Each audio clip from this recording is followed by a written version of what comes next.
ചരിത്രമായിട്ട് നമ്മൾ കഴിഞ്ഞ 3 വർഷമായിട്ട് 3ാമത്തെ കോൺക്ലേവാണ് 7 കോൺക്ലേവാണ് ഐശാടിയുടെ. അപ്പം ഐശാടിയുടെ ഹിന്ദുത്വത്തോളം വരുന്ന വിദ്യാഭ്യാസ സ്ഥാപനങ്ങളിലെ കുട്ടികൾ പലതരത്തിലുള്ള അവരുടെ എയുമായിട്ട് ബന്ധപ്പെട്ട എന്തെങ്കിലും കണ്ടുപിടുത്തങ്ങളെല്ലാം അവതരിപ്പിച്ചിരുന്നത്. നമുക്കൊരു അതിനകത്ത് ഒരെണ്ണത്തിൽ നമുക്ക് ഒരു പേറ്റന്റ് വരെ കിട്ടിയിട്ടുണ്ട്. ഒരു എഞ്ചിനീയറിംഗ് കോളേജുകാർ വെച്ച് എ ഉപയോഗിച്ച് ഒരു വാഹനം നിയന്ത്രിക്കുന്നത്. അത് ഒരു 3 ദിവസത്തെ കോൺക്ലേവായിരുന്നു. 17 അത് വളരെ സക്സസ്ഫുൾ ആയിട്ട് കംപ്ലീറ്റ് ചെയ്തു. അതിൻ്റെ കുറച്ച് അതുപോലെ തന്നെ വേറെ ഇവന്റാണ് ഐശാടി നടത്തുന്നത്. വേറെ ഇവന്റാണ് ഐശാടിയുടെ തരംഗം എന്ന് പറയുന്നത്. തരംഗം എന്ന് പറയുന്നത് നമുക്ക് ഐശാടിയുടെ വിദ്യാർത്ഥികൾക്ക് മാത്രമുള്ളതാണ്. അത് പുറത്തുനിന്നുള്ള ആൾക്കാരെ കൊണ്ട് പങ്കെടുപ്പിച്ചുകൊണ്ട് വലിയ സ്പീക്കേഴ്സ് ഒക്കെ ഒന്നും പങ്കെടുക്കുന്നില്ല.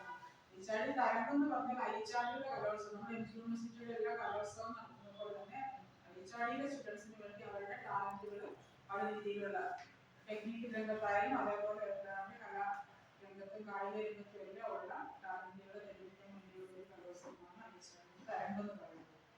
അപ്പൊ അത് ആദ്യത്തെ പ്രാവശ്യം ചെങ്ങന്നൂരായിരുന്നു നടന്നത്. 2ാമത്തെ പ്രാവശ്യം കോഴിക്കോടാണ് നടന്നത്. 3ാമത്തെ പ്രാവശ്യം നടന്നത് എറണാകുളം അടുത്തുള്ള കപ്രാശ്ശേരി എന്ന് പറയുന്ന സ്ഥലത്താണ്. ചെമ്മനാട് കപ്രാശ്ശേരി എന്നുള്ള സ്ഥലത്താണ് നടക്കുന്നത്. അപ്പൊ നിങ്ങൾക്കും അതിനകത്ത് അവസരങ്ങളിൽ പങ്കെടുക്കാം. താല്പര്യമുള്ളവർ അത് രജിസ്റ്റർ ചെയ്യാൻ പറ്റുന്ന കാര്യങ്ങളൊക്കെ വരും. രജിസ്റ്റർ ചെയ്യുക.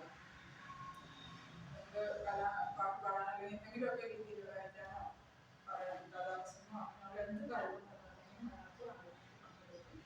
സ്പോർട്സിൽ പങ്കെടുക്കാം. ഇതിനോടനുബന്ധിച്ച് പറഞ്ഞാൽ നമ്മുടെ കഴിഞ്ഞ വർഷങ്ങളിൽ 2 വർഷങ്ങളിലും തരംഗിനോടനുബന്ധിച്ച് നമ്മൾ കോളേജ് ലെവലിൽ ഓരോ ഇൻസ്റ്റിറ്റ്യൂഷനിൽ പ്രീ തരംഗിൽ വേണ്ടി നടത്തുന്നത്. 2 പ്രാവശ്യം നമുക്ക്